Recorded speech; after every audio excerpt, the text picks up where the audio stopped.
Dear student, पीडीएफटी college में आपका हार्दिक स्वागत है। यहाँ पर नेक्स्ट क्लास में बीएससी फर्स्ट ईयर का इनऑर्गेनिक का पार्ट चल रहा था। इसमें इलेक्ट्रॉनिक बंधुता की बात चल रही थी, यानी इलेक्ट्रॉन एफिनिटी की यहाँ पर बात चल रही थी। इलेक्ट्रॉन एफिनिटी क्या होता है मैंने लास्ट वीडियो में बता भी दिया था, कितने प्रकार के होते हैं। अब उसके यहाँ पर फैक्टर अफेक्टिंग चल रहे हैं, यानी factor affecting of electron affinity, factor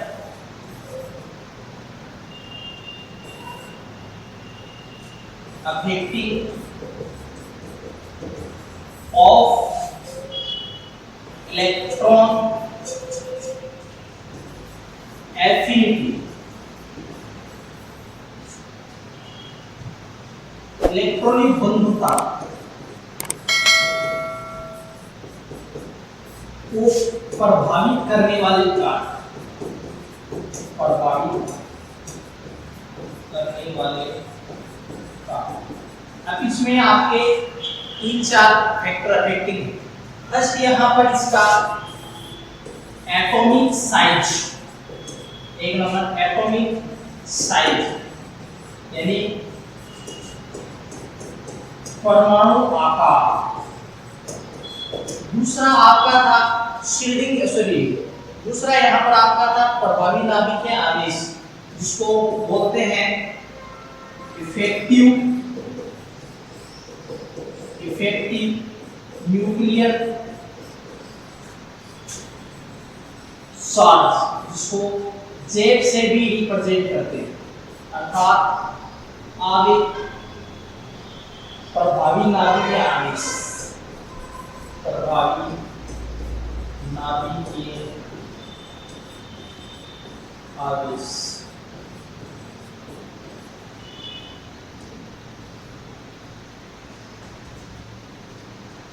next तीसरा पॉइंट है आपका शील्डिंग इफेक्ट या परिरक्षण प्रभाव।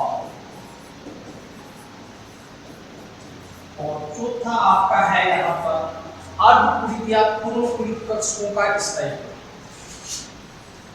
अर्धपूरित एवं पूर्णपूरित कक्षकों का आपके इलेक्ट्रॉन बंधुता के factor affecting charge, atomic size, परमाणु आकार, इफेक्टिव न्यूक्लियर चार्ज, जिसको प्रभावी नाभिकीय आवेश या जेड भी बोलते हैं, और यहाँ पर परिरक्षण प्रभाव या शील्डिंग इफेक्ट। और नेक्स्ट आता है अर्धपूरित या पूर्णपूरित कक्षकों का स्थायित्व। अब एक एक करके यहाँ पर इसकी स्टडी करेंगे कि यहाँ पर इसको फैक्टरियली प्रभावित किस प्रकार से यहाँ पर प्रभावित करते हैं। यहाँ पर फर्स्ट मैं बात करता हूँ, फर्स्ट बात करते हैं यहाँ पर atomic size. Atomic size, atomic size में आपको पता है कि एक तो पीरियोडिक टेबल में आवर्त होते हैं और दूसरे क्या है राइट। आप लेफ्ट टू राइट जा रहे हैं, यानी ग्रुप में लेफ्ट टू आवर्त में लेफ्ट टू राइट जा रहे हैं, इस प्रकार से, इस प्रकार से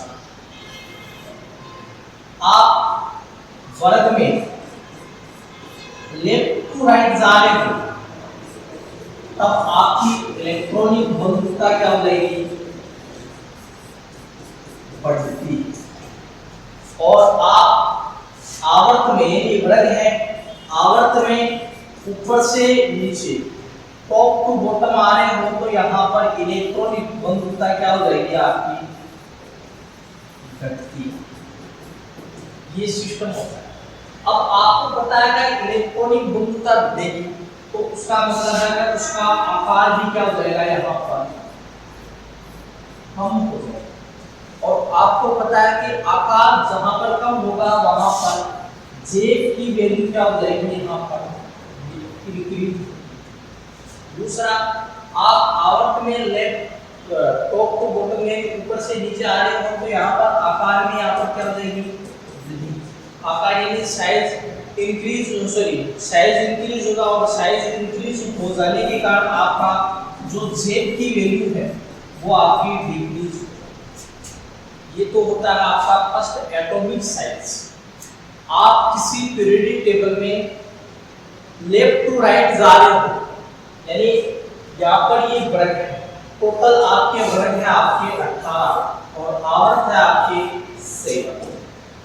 लेफ्ट टू राइट जा रहे हो तो इलेक्ट्रॉनिक बंधुता बढ़ेगी। इलेक्ट्रॉनिक बंधुता बढ़ने का रीजन क्या है? यहाँ पर रीजन आकार, यहाँ पर लेफ्ट टू राइट जा रहे हो तो आकार घटेगा और आकार घटेगा तो जेब अपने आप इंक्रीज हो जाएगा।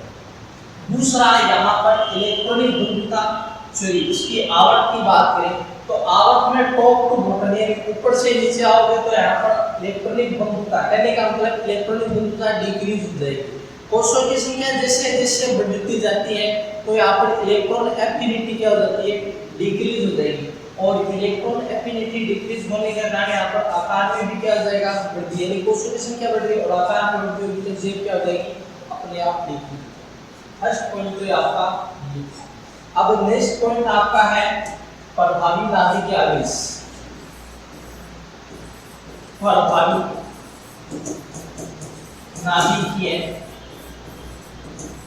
आवेश, अभी भी मैंने बताया था कि आप टॉप टू बॉटम यानी लेफ्ट टू राइट जा रहे हो तो आपका जेब क्या क्या हो जाएगा? बढ़ जाएगा, जेब बढ़ जाएगा। टॉप टू बॉटम जा रहे हो, टॉप टू बॉटम, बॉटम यानी ऊपर से नीचे आ रहे हो तो यहाँ पर आपका जेब क्या हो जाएगा? डिक्रीज हो जाएगा। इसका रीजन यहाँ पर है कि आपका यहाँ पर साइज ऑफ एटॉमिक आपका डिक्रीज है और यहाँ पर साइज ऑफ एटॉमिक क्या है? इंक्रीज है। साइज ऑफ एटॉमिक इंक्रीज, ये सिस्टम होता है। अब यहाँ पर नेक्स्ट यानी दो पॉइंट हो गए प्रभाविता भी है। तीसरा प्रभाव है परिलक्षण प्रभाव। तीसरा कौन सा प्रभाव है? परिलक्षण प्रभाव।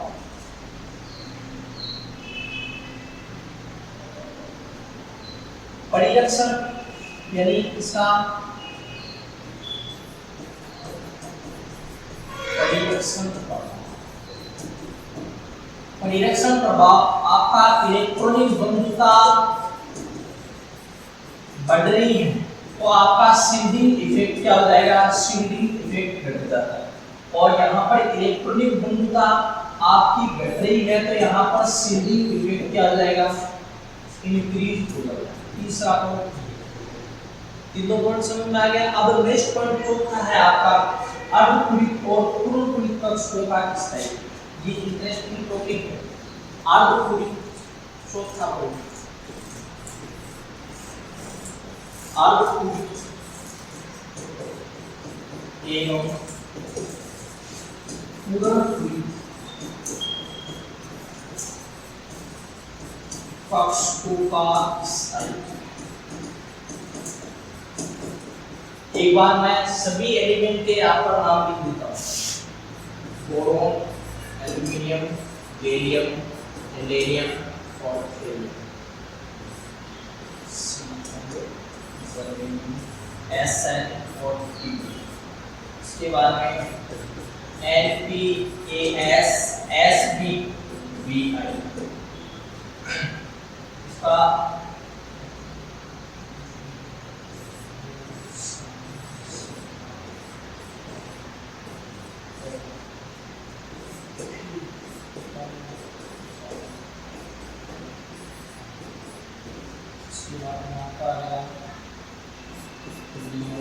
Helium, neon, argon, krypton, xenon और ये। अब आपको पता है कि इसमें सभी में आपके बाह्यतम कोश में अलग-अलग तत्व हैं। इसके बाह्यतम कोश में क्या है? 2s2 2p1 है। अब ऊपर से नीचे आ रहे हो तो यहाँ पर कोशों की संख्या बढ़ रही है तो इसका मतलब है यहाँ पर क्या हो जाएगा? 3s1 sorry 3s2 3p1 4s1 4s2 4p1 और यहाँ पर इसका है 5p2 5p1 और यहाँ पर आपका आ गया 6 P2 6 P1। अब देखो ऊपर से नीचे आ रहे तो यहाँ पर कोषों की संख्या बढ़ रही है। अब सभी में यही सिस्टम रहेगा कि यहाँ पर आपका 2P2 2P3 2P4 2P5 और आपका 2P6 सभी में ये इलेक्ट्रॉन्स आएगा। यहाँ पर ऊपर से नीचे आ रहे तो कोषों की संख्या क्या रही, बढ़ रही है। आपका जो ये इनर्ट पेयर है यानी निष्क्रिय गैसें हैं, इसका इलेक्ट्रॉन कॉन्फ़िगरेशन इलेक्ट्रॉनिक विन्यास क्या हो जाएगा, स्टेबल बनेगा, क्योंकि इसका जो ऑर्बिटल है वो पूर्णकुलित है और पूर्णकुलित हमेशा स्टेबल है। पूर्णकुलित क्या स्टेबल है। अब इसके बाद में यहाँ पर फ्लोरीन की बात करूं तो फ्लोरीन में यहाँ पर सभी में आपका p ऑर्बिटल में आपका 5 इलेक्ट्रॉन है। p ऑर्बिटल में आपका 5 इलेक्ट्रॉन है तो एक इलेक्ट्रॉन इसमें ऐड हो जाएगा। यानी इलेक्ट्रॉन बंधुता का मतलब है इलेक्ट्रॉन बाइकल कोष में से एक इलेक्ट्रॉन ऐड होने के लिए आवश्यक एनर्जी आपकी क्या कहलाती है, इलेक्ट्रॉन बंधुता कहलाती है। यहाँ से इलेक्ट्रॉन्स ऐड होंगे तो आपका बन जाएगा यहाँ पर 2p6 बन जाएगा और वो आपका निष्क्रिय गैस विन्यास प्राप्त होगा। अब निष्क्रिय गैस विन्यास प्राप्त होगा तो आपका ये एक तो ये वर्ग आपका स्टेबल बन जाएगा। दूसरा आपका यहाँ पर एक इलेक्ट्रॉन ऐड होगा तो आपका जो ये फ्लोरीन वाला जो कंपाउंड है जिसको बोलते हैं हैलोजन का, तो ये आपका स्टेबल हो जाएगा। दूसरा यहाँ पर ऑक्सीजन की बात करूं तो एक यहाँ पर बाइकल कोष के इलेक्ट्रॉन्स ऐड होंगे तब आपका यहाँ पर 2p5 बनेगा। वो क्या हो जाएगा, अनस्टेबल होता है, अनस्टेबल होगा क्योंकि यहाँ पर unpaired electron 5 electron p orbital में तो वो अनस्टेबल हो जाएगा। अब नेक्स्ट में यहाँ पर p ऑर्बिटल में नाइट्रोजन के पास में आपके 3 है, एक इलेक्ट्रॉन ऐड होगा तो यहाँ पर क्या बनेगा, ये भी क्या हो जाएगा अनपेयर्ड यानी 2p4 बनेगा। ये भी आपका सभी में 2p4 यानी Lp4 बनेगा तो ये भी आपका क्या हो जाएगा, अनस्टेबल हो जाएगा। दूसरा यहाँ पर कार्बन की बात हो, कार्बन सिलिकॉन जर्मेनियम ऐसा Pb है तो इसमें देखिएगा एक इलेक्ट्रॉन इसमें ऐड हो जाएगा तो क्या बनेगा 2p। अब यहाँ पर देखिए कि p ऑर्बिटल का जो यहाँ पर कक्षक है उसमें अनपेयर्ड इलेक्ट्रॉन है यानी अर्धपूरित कक्षक है 3 इलेक्ट्रॉन। एक इलेक्ट्रॉन बाइकल कोष में ऐड होगा तो यहाँ पर p ऑर्बिटल में 3 इलेक्ट्रॉन मिल जाएगी, सभी में 3। ऐसे सिलिकॉन की बात करें तो यहाँ पर भी क्या हो जाएगा 2p2 से आपका बनेगा 2p3। अब इसमें p में 3 और इलेक्ट्रॉन है, इसी प्रकार इसमें भी क्या है 3 बनेगा इस प्रकार 3p2 से 3p3 में आ जाएगा। इसमें आज के बाद में Ga में आएगा 4p4, इसके बाद में यहाँ पर आएगा 5p3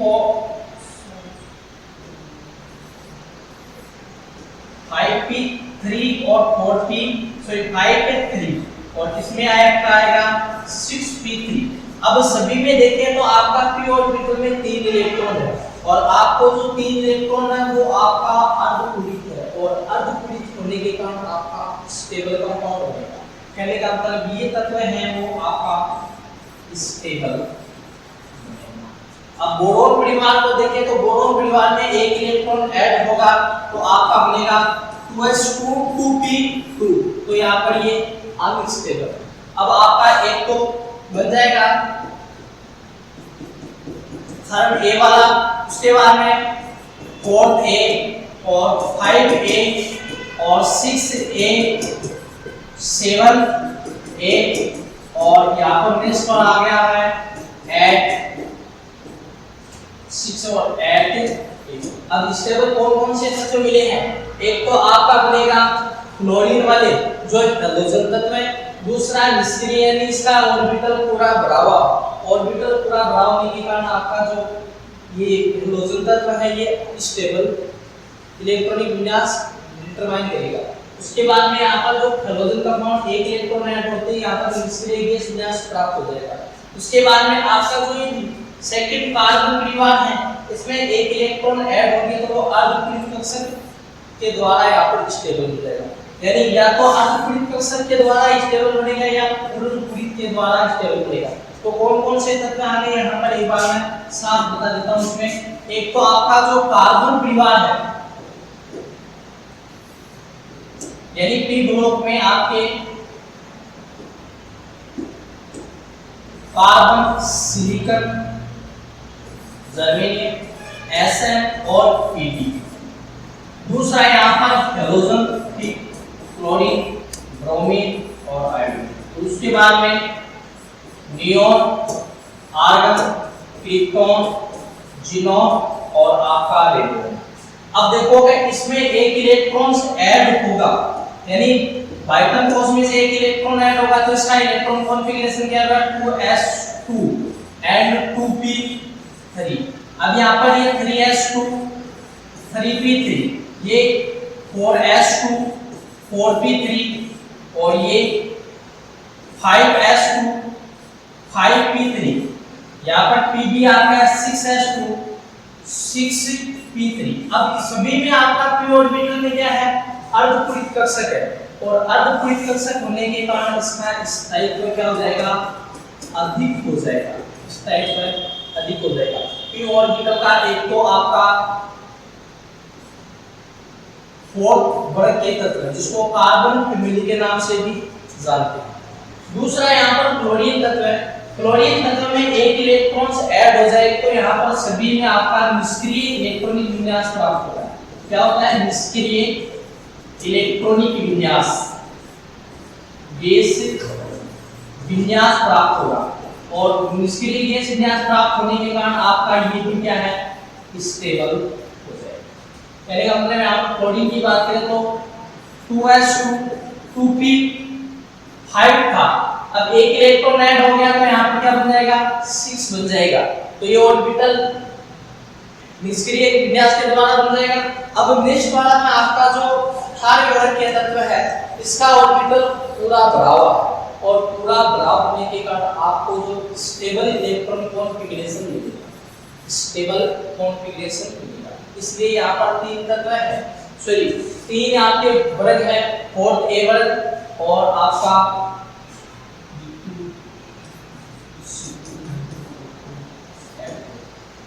थर्ड, फोर्थ, 5, 6, 7। आपके जो 7 वाले वर्ग हैं, सॉरी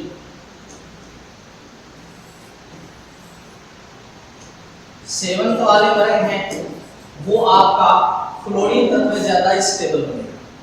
और ये लास्ट वाला क्षारीय जिसको एट ए वर्ग के नाम से, जिसको हैलोजन तत्व के नाम से भी जानते हैं, वो ज्यादा स्टेबल बनेगा।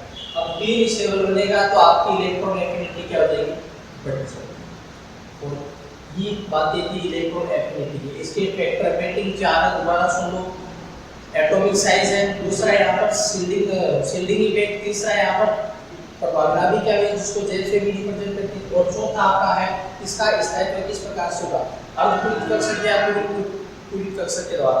तो अर्धपूरित कक्षक के द्वारा तो कार्बन फैमिली ज्यादा स्टेबल बनेगी, और पूर्णपूरित के द्वारा एक तो हैलोजन कंपाउंड और दूसरा आपका निष्क्रिय गैस विन्यास या अक्रिय गैस विन्यास ज्यादा स्टेबल। क्या है